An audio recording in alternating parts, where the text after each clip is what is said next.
जादुई लकड़ी का घर। उदयपुर नाम का एक गांव था। उस गांव में किशन अपने परिवार के साथ रहता था।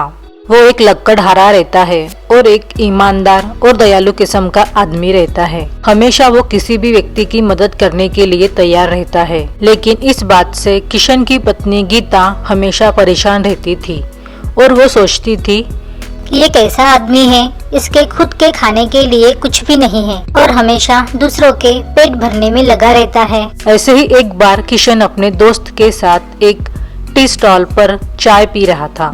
तभी वहाँ पे एक गरीब आदमी आता है और उसे कहता है, बहुत भूख लगी है साहब, कुछ खाने के लिए दो ना।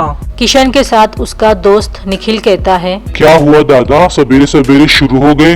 इधर हमारे खाने के लाले हैं और तुम्हें कहाँ से खिलाऊं? चलो निकलो यहाँ से।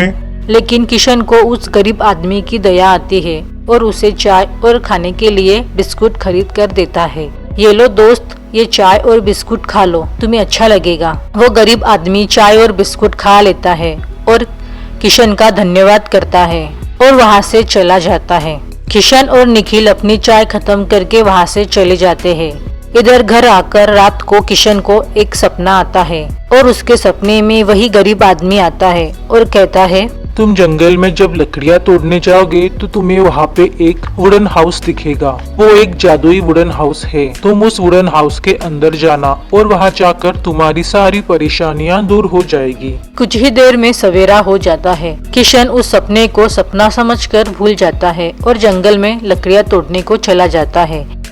लकड़ियाँ तोड़ते तोड़ते उसे घर दिखता है जो गरीब आदमी ने सपने में बताया वैसे ही वुडन हाउस की तरह होता है। अरे ये क्या, ये तो वैसा ही घर है जैसे सपने में उस गरीब आदमी ने बताया था।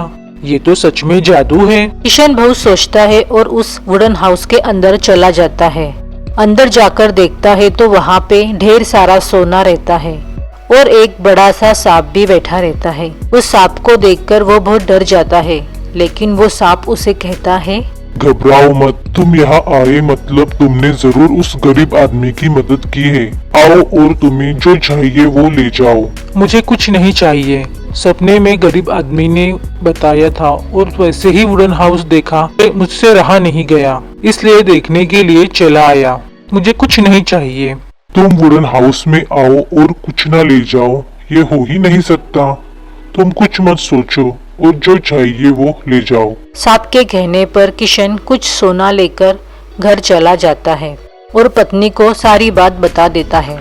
दोनों उस सोने को बेचकर मिले पैसे से अपना जीवन अच्छे से बिताने लगते हैं। लेकिन किशन का दोस्त निखिल, उसे समझ नहीं आता कि किशन के पास इतने सारे पैसे कहाँ से आए। ये देखने के लिए वो किशन का पीछा करता है और उसे भी उस मैजिकल वुडन हाउस के बारे में पता चल जाता है। किशन के जाने के बाद निखिल खुद उस वुडन हाउस के अंदर चला जाता है। वहाँ पे सोना देखकर उसकी आंखें चमक जाती है, लेकिन जैसे ही उस सोने को छूने की कोशिश करता है वो पत्थर बन जाता है। ये देखकर वो सांप जोर जोर से हंसने लगता है और कहता है, अरे मूर्ख इंसान, तुम इस सोने को छूने के काबिल नहीं हो। इसके लिए तुम्हें बहुत दिल वाला होना पड़ेगा, गरीब की मदद करनी पड़ेगी, तभी तुम काबिल बनोगे। निकल जाओ यहाँ से, नहीं तो मैं तुम्हें अभी काट खाऊंगा। निखिल बहुत कोशिश करने के बाद भी उस सोने को छू नहीं पाता और मायूस होकर वहाँ से चला जाता। इधर किशन हमेशा ही गरीब लोगों की मदद करता है और जब भी जरूरत हो उस मैजिकल वुडन हाउस में आकर जितना चाहिए उतना सोना लेकर चला जाता है।